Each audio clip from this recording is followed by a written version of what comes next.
तर भावानं हातात घेतलेला जो मोबाईल जवळ बसलेल्या व्यक्तीशी सुद्धा तुलना कमी करतो.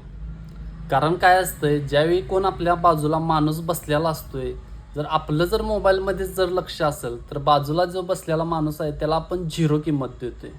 कारण जे मोबाईलमध्ये आलेले असतात, रील्स आलेले असतात, व्हिडिओ आलेला असतात, त्याच्या आपण एकांतातच एकाच मनानं आपण नादानं सगळं काय हसत असतोय.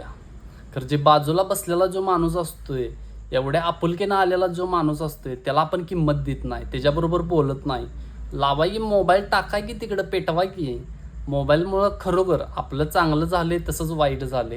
हे घड्याळ बिड्या हातातलं कोण घालत नाही, सगळे मोबाईलमध्येच बघतात. पत्र वगैरे कोण काय पाठवत नाही. मला जसं दिसतंय, मला कळतंय, ज्यावेळी 50 पैशाला पत्र होतं, पत्र मी स्वतः लिहिलेलं आहे. मी माझ्या आत्तीला पुण्याला ते नसताना लिहिलेलं आहे पत्र. आता कोण पत्र वगैरे कोण लिहित नाही. आता मेसेज आल्यात, top top top top message केल्यात. आता व्हिडिओ कॉल आहे, व्हिडिओ कॉलची ध्वनी आहे. खरं सांगायचं तात्पर्य एवढं, जेवढं आपण मोबाईलला किंमत देतोय तेवढ्या आपण माणसाला किंमत दिली पाहिजे.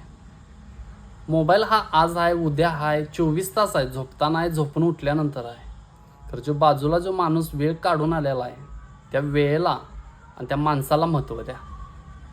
शेवट मोबाईल कामाला येणार नाही. सुखादुःखात हे माणूसच कामाला येणार आहे. विचार करा, मोबाईलला किती महत्त्व द्यायचं आणि माणसांना किती महत्त्व द्यायचं. पटलं तर लाईक करा, नाहीतर मग वर ढकला, काय विषय नाही.